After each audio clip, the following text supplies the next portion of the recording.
Filmo ekranai dažnai veikia kaip dūmų uždanga, kurioje garsenybės slepia savo tikrąją prigimtį už vaidinamų personažų.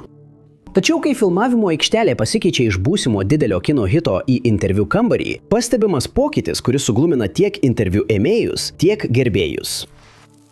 10 vieta.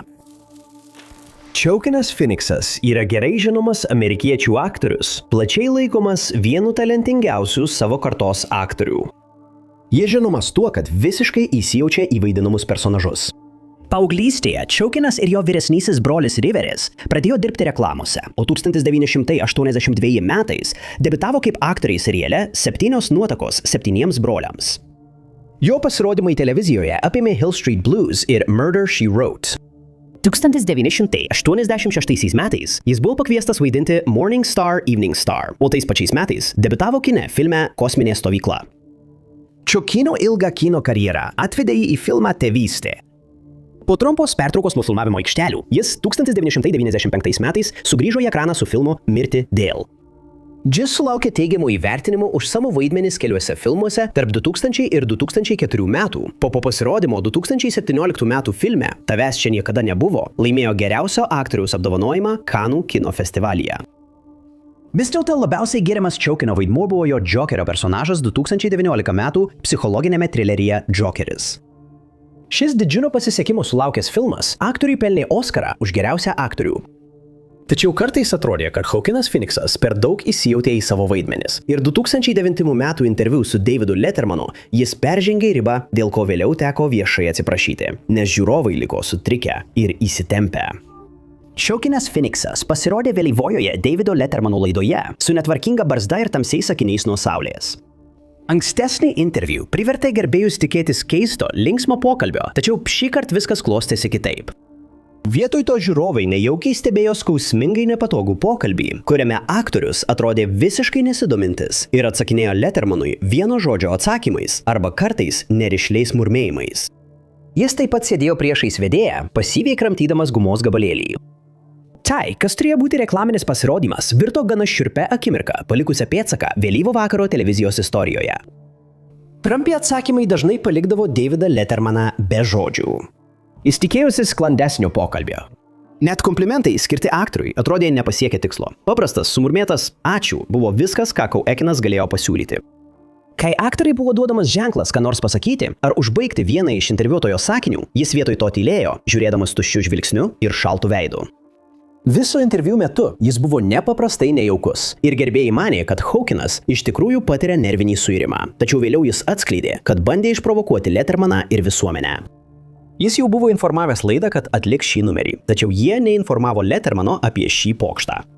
Vis dėlto, Joaquinas pripažino, kad visas interviu buvo tiesiog siaubingas ir nepaprastai nejaukus. Jis viešai atsiprašė, paaiškindamas, kaip labai to gailisi ir kad daugiau niekada taip nesielgs. 9 numeris.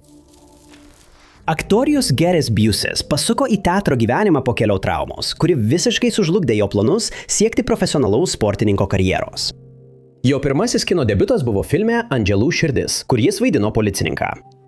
1978 metais jis vaidino filme Buddy'o Holio istorija, kuriame pats grojo gitarą ir dainavo, o už nepaprastą roko ikonos įkūnijimą buvo nominuotas Oskarui. Vėliau Gary's Busses pradėjo imtis tamsesnių vaidmenų veiksmo kupinuose trileriuose, tokiuose kaip Mirtinas ginklas ir Grobuonis 2. Tačiau jo asmeninis gyvenimas buvo toli gražu nešlovingas. Garys 2 kartus vos nežuvo, įskaitant beveik mirtiną perdozavimą ir vos nežudingą motociklo avariją. Būtent ši avarija paskatino griežtesnių šalmų įstatymų priėmimą Kalifornijoje. Dėl narkotikų vartojimo Garys praėjo reabilitaciją, o vos po 3 metų jis atsidavė krikščioniškai tikėjimui, prisijungdamas prie Promise Keepers. Tačiau jo išdaigos dar toli gražu nesibaigė. Būtent 2008 metų Oskaro raudonojo kilimo renginio metu aktorius regis prarado savitvardą. Tiesioginės transliacijos metu prieš renginį Rajanas Sikrestas kalbino Jenniferę Garner ir Laurą Linney, kai staiga juos pertraukė garsus šauksmas. Minioje stovėjo Gary's Busses, kuris desperatiškai bandė atkreipti Sikresto dėmesį. Jis prasibrovė ten, kur stovėjo vedėjas ir 2 moterys ir chaotiškai tvirtino, kad Sikresto ieškojo jau daugelį metų. Kai jis paklausė, ką jis padarė, Garys atsakė, tai, ko tu nepadarei. Secrestas vėl pradėjo kalbėti su Laura ir Jennifer, kai Geris vėl pasirodė kadre. Todėl vedėjas pasakė moterims nesijaudinti, nes jie turi žmonių, turėdamas omenyje renginio apsaugą. Geris atrodė traukiantis Secrestą, vėl pertraukdamas interviu. Tada Laura ir Jennifer atkreipė dėmesį į Gerį, kuris įsiterpė į pokalbį. Jis pasisveikino su Laura. Prieš tai Secrestas paklausė jo, ar jis pažįsta Jennifer Garner. Jis atkreipė dėmesį į ją ir bandė ją nepatogiai apkabinti, dėl ko aktorė akivaizdžiai pasijuto nejaukiai ir buvo šokiruota. Tada paaiškėjo, kad Geris apkabinimo metu pabučiavo Jennifer į kaklą, dėl ko ji pasijuto sutrikusi. Kai aktorė išėjo, Secrestas ir Geris vėl pradėjo pokalbį. Aktorijus jam pasakė, kad susitiks su juo vakarėlyje, žinai kuriame. Vėliau tą pačią vakarą Garį kalbino vaikas reporteris, kurį jis išgąsdino. Šokiruojančioje medžiagoje matyti, kaip reporteris klausia aktoriaus, kokį patarimą jis galėtų duoti visiems jauniems įžymybėms, kurios turi nemalonumų su teisėsauga. Garis tapo gana bauginantis ir pradėjo piktai sakyti, kad ji turėtų kalbėti garsiau, nes jis jos negirdi. Ji kelis kartus pakartojo klausimą, o tai paskatino aktorių toliau nemandagiai atsakinėti, įskaitant, ko tu manęs klausi? Kai jauna reporterė paklausė, ką jis mano apie jaunas įžymybės, tokias kaip Britney Spears ir Lindsay Lohan, jis atsakė šaltai, tvirtindamas, kad jos nėra įžymybės, vadindamas jas nevykėlėmis ir idiotėmis. Jis taip pat išsakė keletą stulbinančių kaltinimų Paris Hilton dėl labdaros organizacijų, su kuriomis ji bendravo, ir netgi pavadino ją patologinė melage. Nors aktorius vėliau atsiprašė už savo elgesį ant raudonojo kilimo, ypač už nemalonų bendravimą su Jennifer Garner, renginys jau buvo sugadintas jo barbarišku elgesiu. 8 numeris. Velijonas Bertas Reynoldsas yra gerbiamas kaip talentingas Amerikos televizijos ir kino aktorius, kurio atsipalaidavusi asmenybė ir saviironija pavertė jį vienu populiariausių kino žvaigždžių. Jo karjera ekrane prasidėjo 1958 metais, pasirodžius keliose televizijos šou, įskaitant Flight, Schultz Playhouse ir Pony Express. Jis taip pat buvo pasirinktas vaidinti Riverboat kartu su Darianu McGavinu. 1961 metais jis pasirodė Broadwayuje spektaklyje Pažiūrėk, kas atvyko į miestą ir tęsė savo plačią karjerą svečio vaidmenimis tokiuose šou kaip Route 66, Prieblandos zona ir Paris Masonas. Pirmasis didelis Berto proveržis įvyko, kai jis buvo pasirinktas vaidinti seriale Gunsmoke, pusiau komančių kalviu Clintu Asperiu. Aktorijus taip pat vaidino daugybėje populiarių filmų, įskaitant Šeimusas, The Man Who Loved Cat Dancing, Baltasis žaibas, Ilgiausias jardas ir Smaukis ir banditas. Jis buvo žinomas tuo, kad pats atlikdavo savo triukus, vienas iš kurių jam baigėsi sulaužytu žandikauliu. Berto pasirodymai televizijoje tęsėsi nuolat iki 90-ojo dešimtmečio vidurio, kai jo filmai nebebuvo sėkmingi. Galiausiai jis sugrįžo į televiziją, kur atliko pagrindinį vaidmenį detektyvų seriale B.L. Stryker. Jis pelnė Emmy apdovanojimą kaip geriausias aktorius už vaidmenį seriale Vakaro šešėlis, o vėliau buvo pasirinktas vaidinti Quentino Tarantino filme Vieną kartą Holivude, tačiau mirė prieš pradedant filmuoti jo scenas. Paskutinis jo vaidmuo buvo nedidelis vaidmuo bokso filme Šešėlio kovotojas. 1994 metais Bertas Reynoldsas pasirodė laidoje The Tonight Show ir sėdėjo ant sofos kartu su Marku Samersu, Nickelodeon vedėju. Tačiau interviu su Jamie Leno buvo toli gražu nesklandus ir visiškai nebūdingas įprastam Berto komiškam charakteriui. Vietoj to ši laida buvo kupina nepakeliamos įtampos. Aktorius įžengė į studiją jau blogos nuotaikos, o tai pavertė segmentą ego kova ir tiesioginės televizijos chaosu. Tai, kas prasidėjo kaip nekaltas juokavimas ir paprasti pašiepimai, virto negražiomis, nejaukiomis televizijos laidomis, kurios atskleidė įtrūkį blizgančiame Holivudo įvaizdyje. Berto prastą nuotaiką išryškėjo per pastabą, kurią jis mestelėjo kitam svečiui, kai šis kalbėdamasis su Leno buvo atsukęs aktoriui nugarą. Bertas išreiškė nepasitenkinimą, kad pokalbio metu, kuris taip pat jį liečia, nuo jo buvo nusisukta. Markas Samersas pasisuko taip, kad į pokalbį įtrauktų Bertą, tačiau tai mažai ką pakeitė aktoriaus nuotaikoje. Nuosmukis prasidėjo, kai Samersas prasišaipė iš Berto dėl jo neseniai įvykusių skyrybų. Samersas aiškino, kad jo žmona jam kažką pasakė, bet staiga nutilo ir pasakė Bertui, kad beje, jis vis dar vedęs. Bertas atsakė sielą veriančiu nejaukiu žvilgsniu. Tada staiga jis išpila savo puodelį vandens tiesiai į Nickelodeon vedėjo klyną. Samersas griebė Leno puodelį ir bando atkeršyti, bet Bertas iš karto stumteli puodelį atgal savo kaimynui.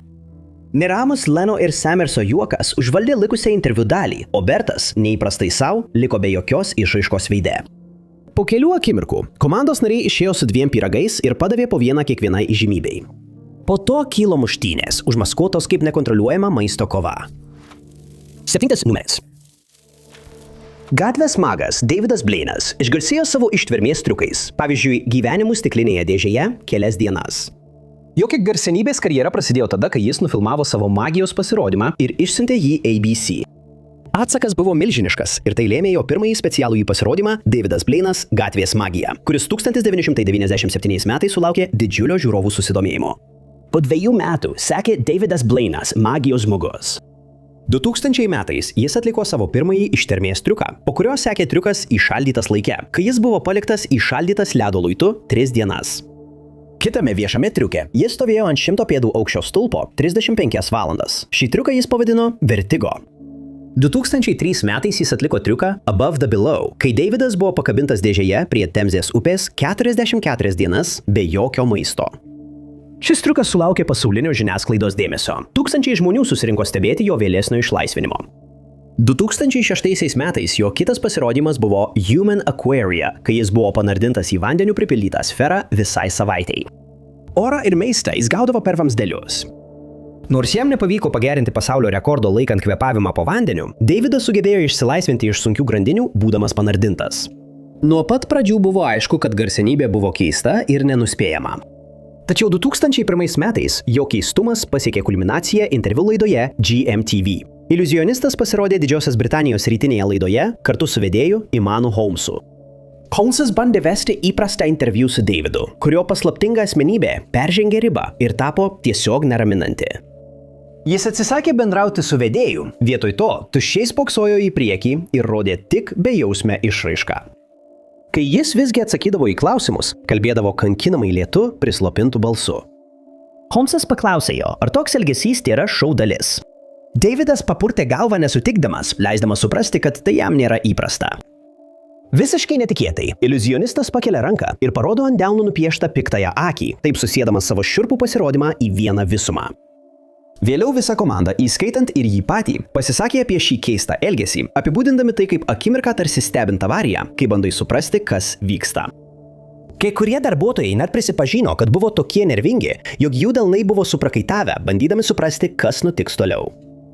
Davido keistas elgesys privertė jį baimintis, kaip baigsis interviu. 6 vieta. Billis Bobas Thorntonas yra daugeliui puikiai pažįstamas. Amerikiečių aktorius, režisierius, rašytojas ir muzikantas garsėja savo įvairiapusiškumu ir ekscentrišku elgesiu. Jis užaugo darbininkų klasės šeimoje Arkanzase, kur jį augino save aiškiaregę vadinanti motina ir istorijos mokytojas tėvas. Jis persikėlė į Los Andželą 1981 metais, siekdamas aktoriaus ir rašytojo karjeros. Tačiau ankstyvaisiais metais Holivude jis patyrė rimtų sveikatos problemų, kurios kilo dėl prastos mitybos. Už scenarijų filmai Sling Blade Thorntonas laimėjo Oscarą. Jis režisavo ir vaidino šiame filme. Kiti žymiausi jo pasirodymai yra Simple Plan, Monstrų puota ir Blogasis kalėdų senelis. Per visą savo kino karjerą jis taip pat siekė muzikinės karjeros, išleisdamas keletą solinių albumų. Tarp jų buvo Private Radio ir Beautiful Door, o jis taip pat buvo country roko grupės Boxmasters narys. 2009 metais Thorntonas kartu su Boxmasters leidosi į Šiaurės Amerikos turą, kuris juos atvedė į CBC Radio 1 laidą Q, kurią vedė Giannas Gomeshi. Tačiau interviu buvo toli gražu ne toks linksmas ir entuziastingas, kaip galėtumėte tikėtis. Jis buvo laikomas vienu iš nemaloniausių ir nejaukiausių interviu istorijoje. Keistas elgesys prasidėjo pačioje interviu pradžioje. Kamera priartino vedėją ir kiekvieną iš svečių. Thorntonas atrodė susirūpinęs ir nedalyvaujantis. Jo grupės nariai taip pat vis žvilgčiojo į jį, suteikdami interviu keistą susirūpinimo atmosferą. Situacija tapo dar keistesnė, kai Gomesas bandė patvirtinti, kad grupė susikūrė prieš keletą metų. Jis klausimą uždarė Thorntonui, kuris šaltai atsakė, nežinau, apie ką jūs kalbate. Kai Gomesas dar kartą pasiteiravo, paaiškindamas, kad bando išsiaiškinti, kada susikūrė grupė, Thorntonas tegalėjo pasakyti, kad nėra tikras. Vienas iš kitų grupės narių perėmė ofkusimą ir pasakė vedėjui, kad jie pradėjo groti kartu prieš 2 metus. Gomesas pasiteiravo, ar per tą laiką jie įrašė 3 albumus. Ir vėl kamera nukrypsta į Thorntoną, kuris atrodo nesidomintis, žiūri į šalį nuo vedėjo. Vėlgi, į klausimą atsakė kitas grupės narys, paaiškindamas, kad per pastaruosius 2 metus jie įrašė 5 albumus. Tada vedėjas į pokalbį įtraukė Willie Nelsoną, paklausdamas grupės, ar tai bus pirmas kartas, kai jie gros kartu su juo. Gomešis tiesiogiai kreipėsi į Torontoną, kai klausė, ko jie išmoko iš Nelsono per ankstesnį bendrą turą. Torontonas paprasčiausiai pareiškė, kad niekada jo nebuvo sutikęs. Vedėjas susimastė, ar aktorius kalba ironiškai, bet šis papurtė galvą ir pasiūlė, kad Nelsono nepažįsta. Likę Boxmasters nariai taip pat atrodė nejaukiai viso interviu metu. Jie beveik nesišypsojo, jų atsakymai buvo lėti, o balsuose jautėsi atsiribojimas. Gomešis kalbėjosi su grupės nariais apie jų muzikos įtaką. Torontono pradinis atsiribojęs elgesys greitai pasikeitė, kai vedėjas paklausė jo apie muziką, kuri jį įkvėpė vaikystėje. Aktorius atsakė gana ištęstų, bet nesusijusių atsakymų. Jis paaiškino, kad vaikystėje jam tiesiog patiko beisbolas. Jis taip pat prenumeravo žurnalą Garsus Filmlando monstrai, kurio leidėjas neseniai mirė. Gomešis bandė atkurti pokalbį, paklausdamas, ar jis prisimena, ko klausėsi būdamas jaunas. Turnstonas atsakė dar vienu ilgu atsakymu, sakydamas, kad jie turėjo konkursą, kuriame galėjai pasigaminti savo modelį ir tai galėjo būti King Kongas arba bet kas, nuo tavo paties sukurto iki vieno iš monstrų, kurie iš tikrųjų buvo žurnaluose. Gomešis paklausė, kur tame atsakyme telpa muzika ir pasiteiravo, ar Turnstonas aistringai žiūri į muzikos industriją. Jis atkirto, ar Tomui Petui užduotum tokį klausimą. Vedėjas atsakė, kad taip, bet Turnstonas atrodė netikintis. Nuo to momento interviu smarkiai pablogėjo. Aktorius įniršo, kai buvo paminėta jo vaidybos karjera. Atrodė, kad QTV prodiuseriams buvo nurodyta nekalbėti ir neminėti Turnstono vaidybos, tačiau tai buvo padaryta interviu pradžioje. Gomešis bandė paaiškinti, kad jis tik suteikė kontekstą, kas yra Turnstonas, kad klausytojai žinotų, kas yra interviu pašnekovas, tačiau Turnstonas to nepriėmė. Priešiški ir šalti atsakymai tęsėsi, sukurdami nejaukios įtampos atmosferą. Vėliau Turnstonas palygino roko koncertą Kanadoje su bulvių košė be padažo, tai parodydamas, kaip nuobodžiai jam tai atrodo. Interviu baigėsi, kai Gomešis paprašo grupės pagroti. Boxmasters nariai, išskyrus Turnstoną, grojo muziką. Radio pasirodymas buvo visiška katastrofa. Turnstono grupės nariai sėdėjo nejaukioje tyloje, akivaizdžiai bijodami įsiterpti, o žiūrovams sukėlė nerimo jausmą. Per kitą pasirodymą grupiai buvo svaidomi komentarai apie padažą, o keistas ir nejaukus interviu buvo išjuoktas komedijų laidoje Manau turėtum išeiti. 5 vieta. Amerikoje gimęs aktorius Melas Gibsonas augo Australijoje, kur įstojo į Nacionalinį dramos menų institutą. Čia jis debiutavo kine, vaidindamas banglentininką filme Simmer City. Baigęs studijas, jis prisijungė prie Pietų Australijos valstybinės teatro trupės, o po 2 metų suvaidino pagrindinį vaidmenį futuristinėme veiksmo filme Pašėlęs Maksas, kurį kūnijo keršto siekiantį maištininką policininką. Vėliau jis tapo tarptautinė žvaigždė įvairiuose veiksmo ir nuotykių filmuose 80-ajame dešimtmetyje, o vėliau pelnė pripažinimą kaip režisierius ir prodiuseris. Gibsonas tapo viena didžiausių kino žvaigždžių su tokiais filmais kaip Pašėlęs Maksas, Anapus griaustinio kupolo ir Mirtinas ginklas serija. Jis taip pat sulaukė pagirų už rimtesnius vaidmenis, tokius kaip Pavojingų metų metai ir Hamletas. Gibsonas debiutavo kaip režisierius su filmu Žmogus be veido. Vėliau jis režisavo filmą Narsoji širdis, kuriame pats atliko škotų nacionalinio didvyrio Sero Williamo Wallace'o vaidmenį, o šis filmas laimėjo 5 Oskarus, įskaitant geriausio filmo ir geriausio režisieriaus apdovanojimus. Tačiau Melas Gibsonas taip pat patyrė akimirkų, kai ne visada buvo toks gerbtinas, kai dažnai rodydavo jo profesinis žavesys. 2010 metais aktorius pasirodė Čikagos WGN TV laidoje kartu su reporteriu Dinu Richardsu, kur pristatė savo naują filmą Tamsos pakraštyje. Šis interviu atskleidė tikrąją Gibsono prigimtį. Interviu prasidėjo kaip ir bet kuris kitas. Abu pasisveikino draugiškai, o aktorius pasirodė ekrane, o ne gyvai studijoje. Jie kalbėjosi apie artėjantį filmą Tamsos pakraštyje ir trumpai užsiminė apie pašėlusį Maksą. Richardsas tada paklausė Gibsono apie jo 7 metų pertrauką, per kurią jis nevaidino jokiuose filmuose. Aktorius paaiškino, kad tyliai laikinai pasitraukė iš kino pasaulio, kad susitvarkytų su kai kuriais blogais įpročiais. Jis norėjo nutraukti nuolatinę rutiną ir padaryti ką nors kitą, kad vėl įžiebtų savo aistrą ir kūrybiškumą. Richardsas tada paklausė savo svečio, ar jis jaučiasi kitoks žmogus arba geresnis žmogus, nei buvo prieš keletą metų. Vedėjas užsiminė apie tam tikrus Gibsono gyvenimo aspektus, apie kuriuos jie buvo skaitę, pavadindamas juos pakilimais ir nuosmukiais. 2006 metais aktorius buvo suimtas už vairavimą išgėrus ir, kaip teigiama, pareigūnams pasakė keletą aštrių pastabų. Iš pradžių Gibsonas priėmė klausimą ir pripažino, kad jo gyvenimas buvo tikri amerikietiški kalneliai, tačiau vis tiek tikėjo, jog išliko toks pats žmogus, koks visada buvo. Jis taip pat pakomentavo, kaip laikas moko žmogų ir ką jis išmoksta eidamas per gyvenimą. Tačiau kai Richardas paklausė aktoriaus, ar jis mano, kad visuomenė žiūrės į jį kitaip dėl visko, kas buvo naujienose, Gibsonas akivaizdžiai susinervino.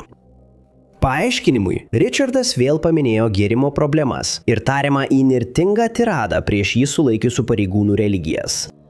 Gibsonas, dabar jau besijaučiantis nepatogiai ir įsitempęs, paaiškino, kad šis įvykis nutiko prieš 4 metus ir jis jau tai paliko praeityje. Tada jis pareiškė, kad akivaizdu, jog Richardas dar to nepaliko praeityje.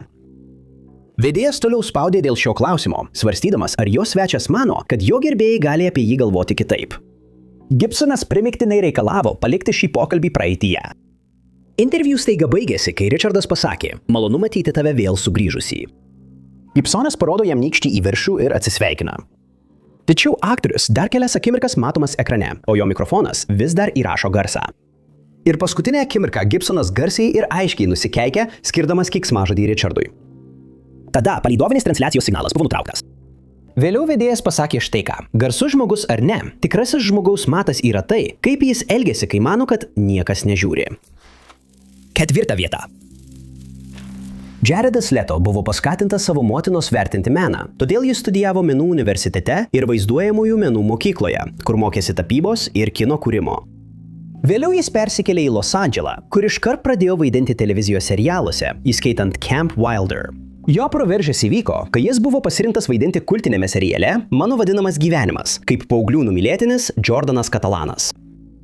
Leto tapo žinomu aktoriumi, muzikantu ir pelnė Oskaro apdovanojimą už geriausią antro plano aktorių filme Dalaso pirkėjų klubas. Jis gerbiamas už savo pasirodymus filme Kovos klubas, kaip Angelas Face'as ir ryškius vaidmenis filmuose Mergina nutrūkusi bei Amerikos psichopatas. Jis įgijo reputaciją dėl išskirtinių pastangų, kurias dėjo ruošdamasis vaidmeniui, kas ypač išryškėjo jo pasirodyme kaip narkomano filme Requiem svajoniai. Leto netgi gyveno gatvėse su tikrais narkomanais ir numetė 25 svarus ruošdamasis šiam vaidmeniui. Jis taip pat buvo vienas iš 30 Seconds to Mars įkūrėjų ir šios populiarios alternatyvaus roko grupės lyderis. Žymybės pastangos pasiekė kulminaciją 2019 metais per Met Gala. Tai jis pasirodė su netikėtu aksesuaru, kuris suprantamai privertė visuomenę ir kai kuriuos renginio dalyvius pasijusti nejaukiai. Leto buvo apsirengęs Gucci šilko raudoną aukštos apykakės suknele į camp tematikos pokylį.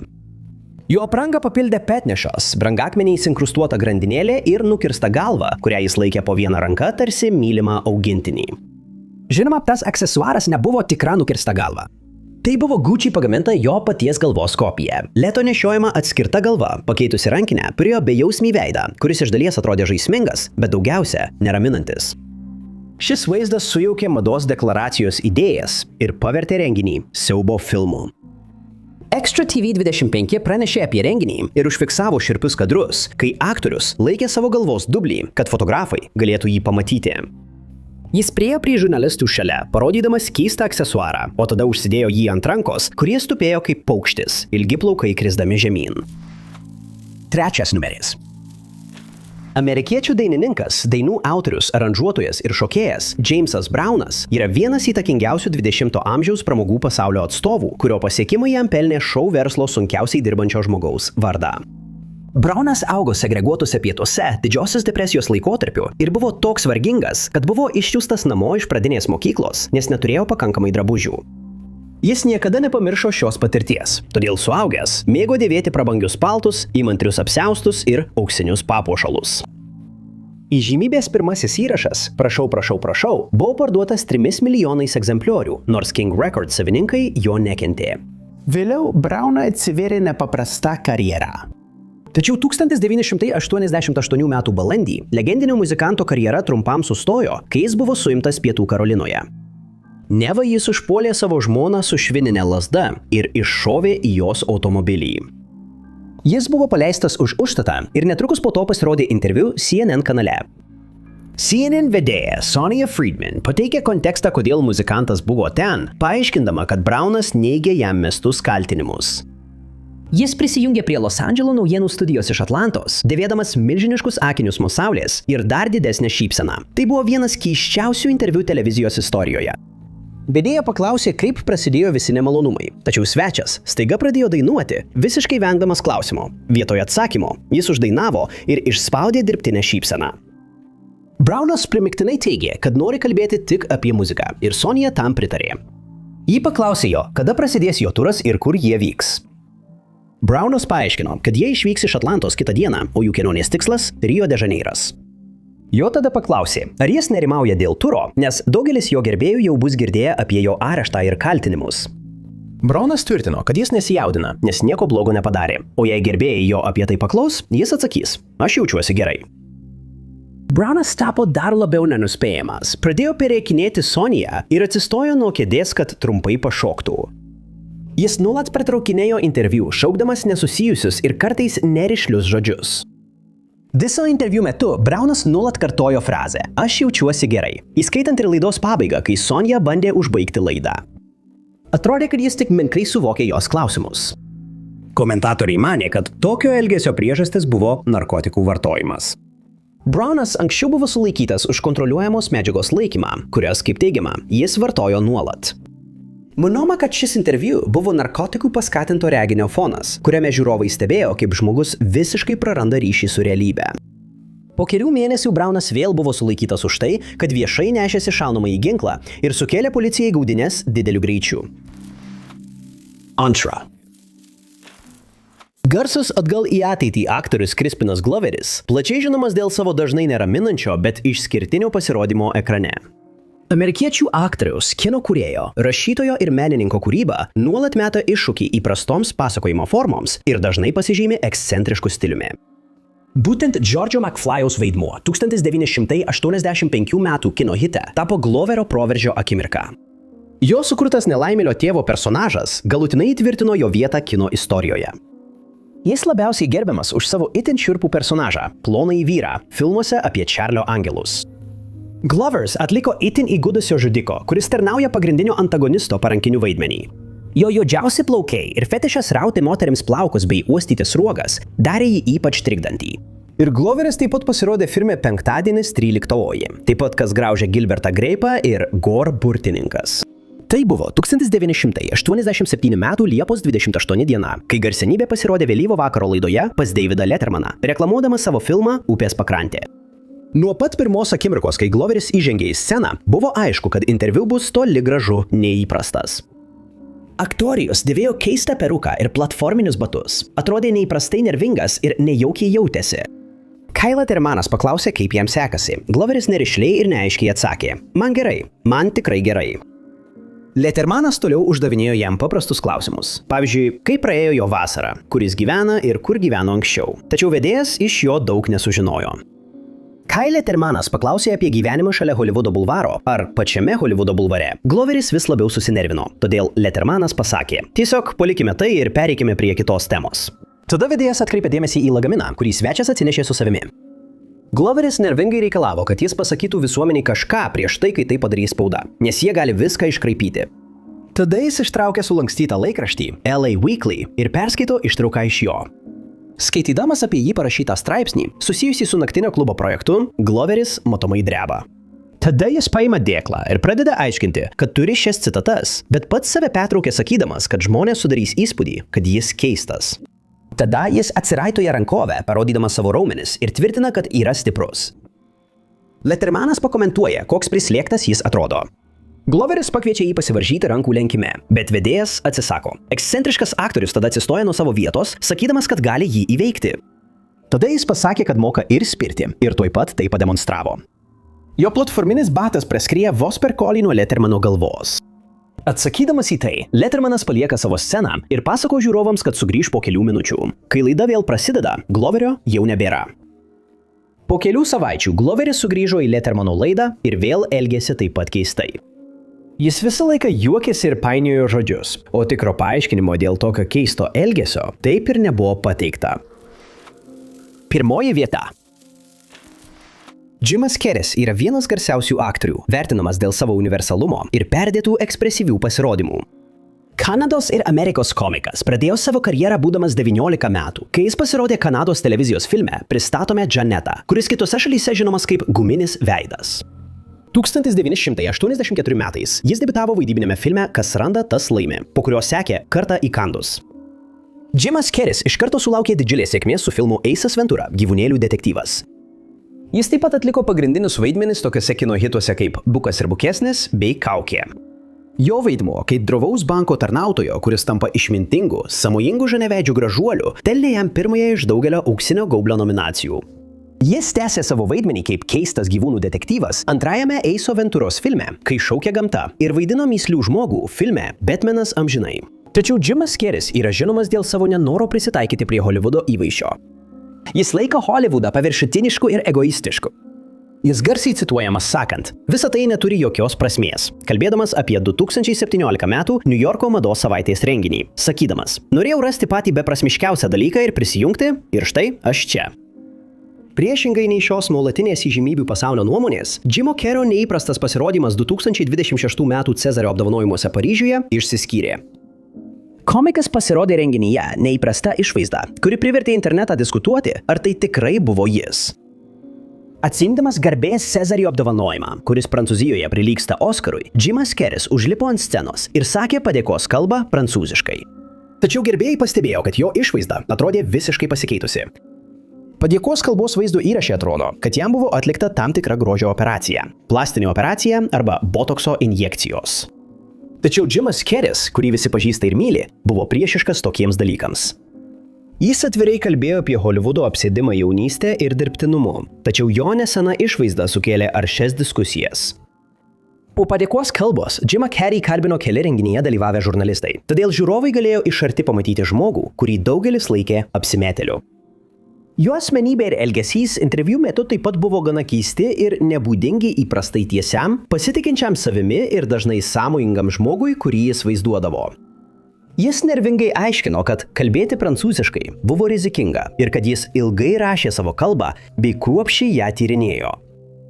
Carrey balsas taip pat atrodė gerokai kitoks. Jis tapo neįprastai emocionalus, kai paminėjo savo tėvą ir kalbėjo labai tyliai. Internete sklinda daugybė teorijų apie šį keistą elgesį ir neįprastą išvaizdą. Kai kurie plastikos chirurgai komentavo, kad atrodo, jog jam buvo atliktos tam tikros procedūros, tačiau pats Carrey's to nepatvirtino. Kai kurie teigia, kad jis buvo pakeistas antrininku, o žinomas menininkas Alexis Stone'as, garsėjantis itin realistiškų makiažų, netgi tvirtino, kad apdovanojimuose apsimetė aktoriumi, tačiau šis teiginys vėliau buvo paneigtas. Jimos Carreyo pasirodymas Cezario apdovanojimuose liko nepaaiškintas ir tapo vienu keisčiausių interviu istorijoje, palikdamas gerbėjus suglumusius ir verčiančius klausti, kas vyksta Hollywoode. Labai jums ačiū, kad žiūrėjote. Jei jums patiko šis vaizdo įrašas, būtinai paspauskite patinka mygtuką. Taip pat nepamirškite prenumeruoti ir paspausti pranešimų varpelio, kad nepraleistumėte mūsų būsimų įkilimų. Mano vardas Top 5 Unknowns ir pasimatysime kitame vaizdo įraše.